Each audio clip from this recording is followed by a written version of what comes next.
Hey guys, Keith again with Bulletproof RC. Want to do a follow-up on the Traction Hobby Founder 1/8 scale Jeep trail truck. A couple of weeks ago I did a video on this vehicle. Made a couple of changes to it, plus I have ran the truck in several different environments since then, and I wanted to do a follow-up video just to kind of catch you guys up on where I'm at. I did change the tires out. The tires that were on the vehicle in my last video were really borrowed from my 1/10 scale axial Yeti. So I wanted to get some good tires for this vehicle that would hook up in all different types of conditions. And I have had experience with RC 4-wheel drive rock crusher 2.2s on my Yeti. I've taken my Yeti in a lot of different environments, and I knew that they hooked up on pretty much anything. So bought a set for these, and they've got stock foams in them, and I'm real happy with them. They've done a great job on hooking up on rocks, dirt, you name it. They do a wonderful job. These are wheels that are from eBay. Got a set of 4 of them from a United States seller. They are Vanquish method knockoffs, I believe. You get a set of 4 of them with 350 hubs for about 60 bucks. So pretty good deal there, guys. Other than that, like I said, I did run it. It is a little bit dirty still, believe it or not. It has been cleaned up. It was a lot more dirty than this, but I brushed things off and wiped down the body just a little bit. But a couple of my viewers have asked me, do you run your trucks? Yeah, I do, guys. I'm just meticulous at cleaning. So I thought I'd leave this one a little dirty this time so you guys would see that, yeah, I do run my vehicles. And in fact, yeah, there's scuffs and scratches and different things on the underside of this vehicle. So it has seen a little bit of abuse, guys. But don't be shocked if you see this vehicle again and everything looks brand new again, because that is just how insanely meticulous I am. Doesn't mean I don't run my vehicles just because they look good.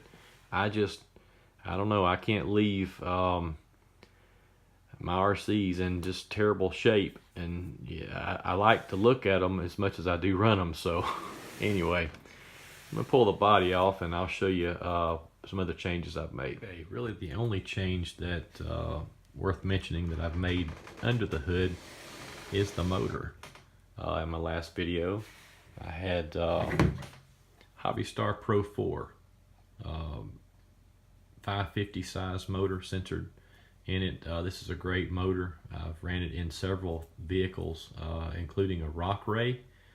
I've also ran it in a short course truck. It's a pretty good motor, but it was a little bit large for this vehicle. It measures out at 36 millimeters in diameter and about 65 millimeters in length. And that's a little bit too long for this vehicle. What was happening is the length, it was coming out to almost at the radio box here. But the problem was it was bumping this link on the inside. I flipped the screw down here, had the nut on the outside, but it still barely fit in there. And with the I believe I had to knock it down to about a 13 tooth pinion to make it even fit. Stock pinion size is a 14, and just keep that in mind. If you put a 550 size sensor motor in this vehicle, it is not going to fit very well. But I picked up the Castle 2850 kV censored crawler motor, and man, I was really impressed with this little motor.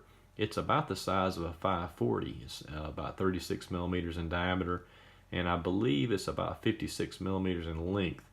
But I'm working off of memory here, so I might be a little off there.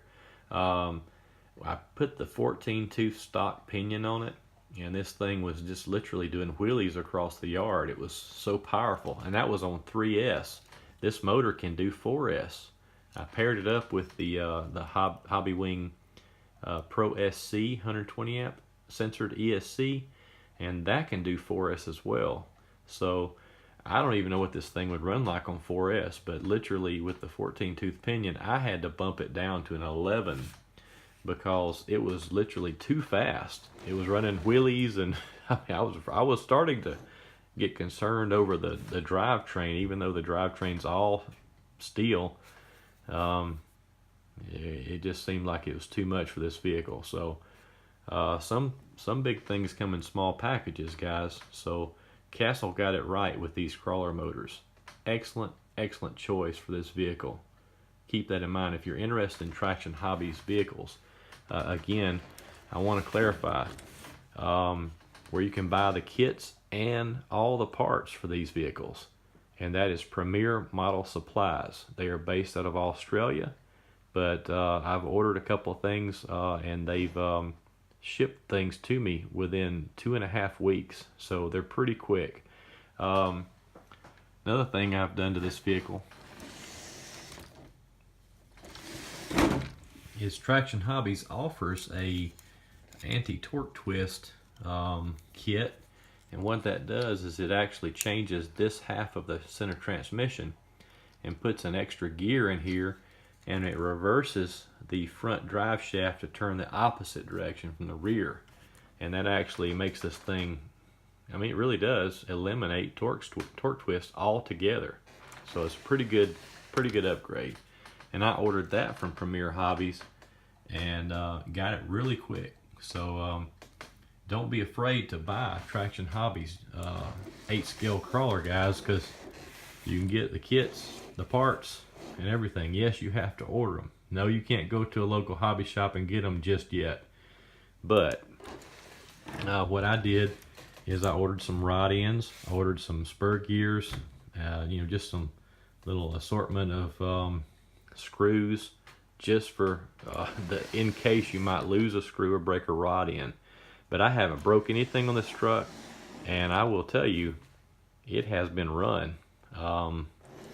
Just me and my buddy went out just the other day, and we were pulling off some Jeep speed with them and jumping them and all kind of stuff. So it holds up at the slow speeds and the fast speeds, guys, and it's actually got a pretty good bit of weight to it, which makes it perform very realistically. The suspension works, and I don't know, you have to see one of these things in person. Go watch some running videos. There's plenty on YouTube, guys. But anyway, wanted to catch you guys up. So far, Traction Hobby, it's a great purchase. Very happy with it. 1/8 scale definitely opens the door for getting up over some terrain that you couldn't with a 1/10 scale. And I like it. That'll do it for this video, guys. As always, like and subscribe to Shoe Fits, my friends. Have a great day.